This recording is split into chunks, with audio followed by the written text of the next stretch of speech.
Alright guys, so starting at number 8, I picked Chris Davis, 2013 version of Chris Davis. That year he hit 53 home runs, drove in 138 RBIs, scored 103 runs.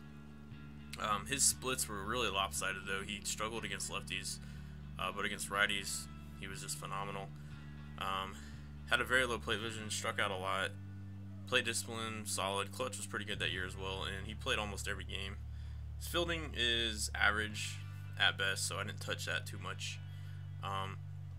He can also play third base as well, so this will definitely be a cool card, and I expect him to add this to MLB 16 to show.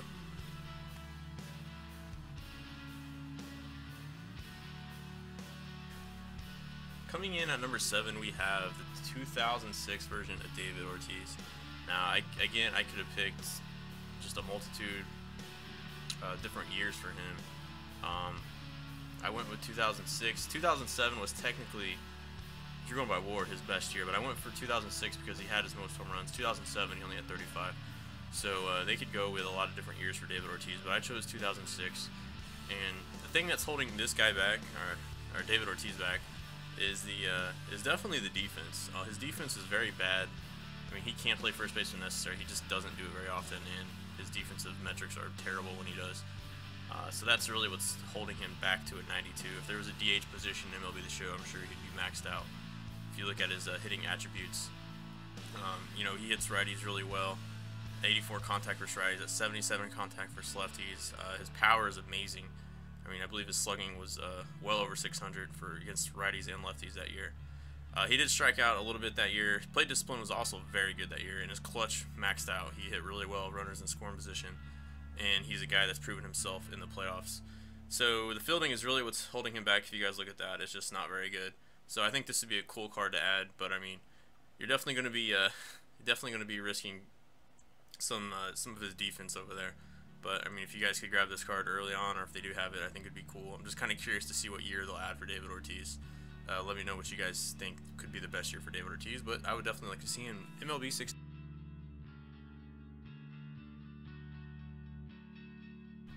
Coming in at number 6, we have the 2009 Prince Fielder for the Milwaukee Brewers, coming in at 93 overall.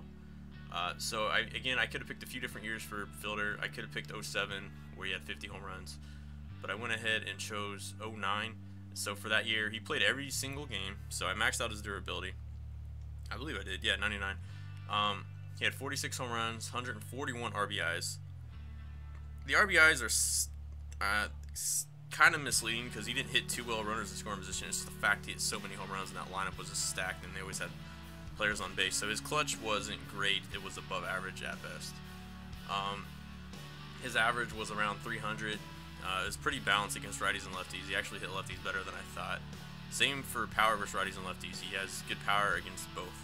So pretty balanced player. Does strike out quite a bit, so his vision's not very good.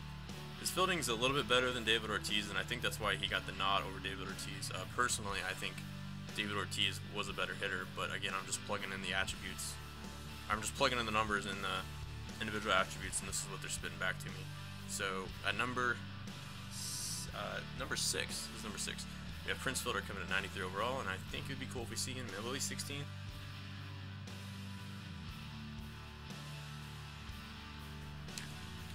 Coming in at number 5, we have the 2006 MVP, may I add, Justin Morneau. So again, we have to have a throwback for Justin Morneau, especially considering he won the MVP. In my opinion, kind of one of the flukiest MVPs. Honestly, didn't really deserve it. I mean, he did deserve it, but there was other candidates that had better numbers that year. But anyways, not get into that. And I also could have picked other years in which he did better. For instance, I could have picked 2010, which he actually had a better year.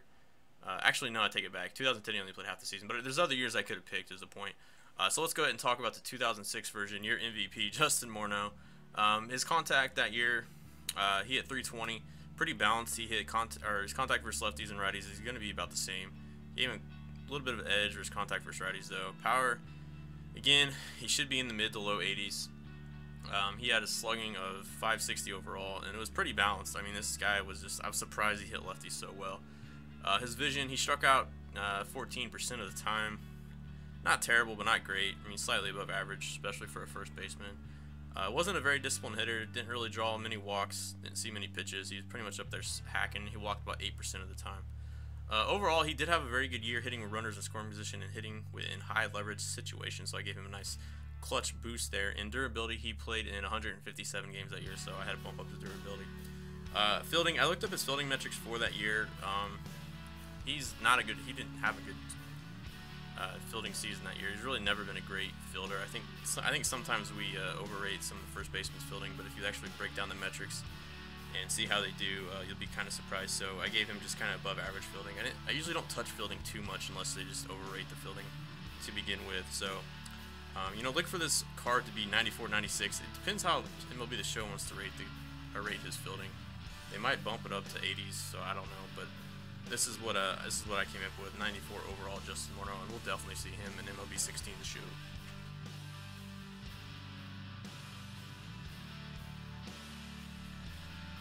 Coming in at number 4, we have the 2006 version of Ryan Howard. Ryan Howard is still in the Phillies, of course, but hasn't been the same player since. 2006 was the year he hit 58 home runs, and was probably his best offensive year, so that's why I picked that year. In 2006, he hit 58 home runs, drove in 149 batters or runners, scored 104 runs. Let's talk about his attributes. His contact versus righties. He hit righties very well that season against lefties. He was in that 270, 280 mark. Wasn't bad, but not quite as good as contact versus righties. Power versus righties. He had a slugging well over 700 versus righties, so I had to max that out. Plus the fact that he had 58 home runs total. He had his fair share of home runs versus lefties as well. So he's, it's not too bad. You can still hit lefties with him. Vision was awful. He struck out a lot. Struck out almost 30% of the time. His clutch, again, you'd think it'd be higher for having that many RBIs, but in fact, he did not hit too well runners in scoring position, nor did he hit too great in high leverage situations. So his clutch is about average, despite the fact he had almost 150 RBIs that season. Durability, 98. He played in 159 games that season, so I almost maxed it out, put at 98, which doesn't really mean much anyway. Fielding, average, above average. Again, I bumped up his reaction a little bit since he was a little younger, but didn't touch much of anything else. He's never been a great fielder. Speed, base running, didn't really touch it. Not much of a base runner or stealer at all. So he'd come in at 96 overall, and I think we'll definitely see this card in MLB 16 to show.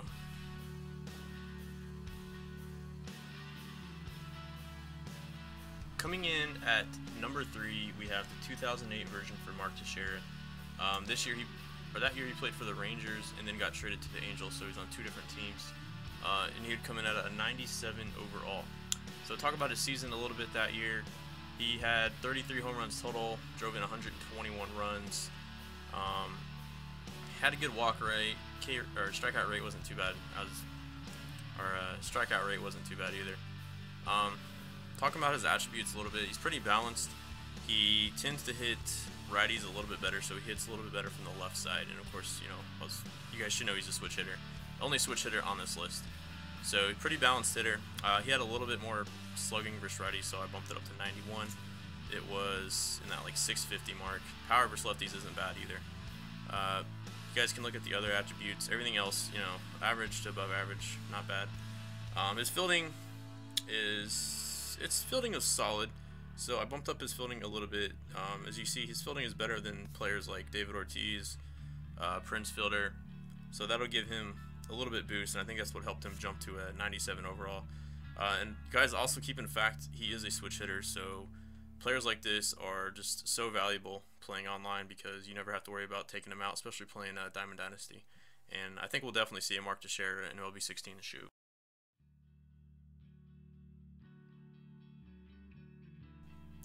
Coming in at number 2, we have the 2012 Triple Crown winner Miguel Cabrera. So again, you could pick a lot of different years for Cabrera, and we already know his rookie card is going to be in the game for the Marlins. So I didn't want to pick another year for the Marlins. 2013 was technically his best season, but I went ahead and chose 2012 because he was the Triple Crown winner. I could see MLB The Show making a special card for a feat like that. It hasn't happened forever, so. Well, 2012. Also, I know what you guys are thinking. You guys are probably thinking this card's too similar to how he plays now. Well, I will kind of argue that it's not necessarily true. He's still a great hitter. but I think his power has went down quite a bit. So I don't think Miguel Cabrera will be a 99 starting in MLB 16. I think he might be a 98, 97. So I think a flashback is warranted for him. So talk about his year in 2012. He had 44 home runs, drove in 139 RBIs, walked about 9.5% of the time. K rate was about 14%. If you look at his attributes, contact versus righties and lefties, he hits righties a little bit better than lefties, but still, it's going to be in that mid to upper 90s range. Power versus righties and power versus lefties. This is where we get a big discrepancy. His power versus righties is maxed out. His slugging is like over 700. So for some reason, he has more power versus righties. Power versus lefties is still good, however, coming in at 75 overall. His vision, 68 overall. He does strike out. As I said, he does strike out 14% of the time. Not bad, but not great. And discipline, that year he walked less than 10% of the time, which is actually one of his worst years as far as discipline goes, but not that big of a deal. Discipline doesn't mean too much in the game. His clutch does come in at 99. He hits very well runners in scoring position, and he hits very well in high leverage situations. That's one reason he had 139 RBIs that year, and one reason he led the MLB in RBIs. His fielding, I really think his fielding is overrated by MLB The Show. If you look at his metrics, his fielding isn't terrible, but I think it's a bit overrated, so I knocked down his fielding just a tad, but he's still going to come in at 99 overall. And we already know they're doing a rookie Miguel Cabrera. It's just a question of which year they'll pick for his prime card, and I think they'd want to do the Triple Crown in 2012, so expect to see this card in MLB 16, The Show.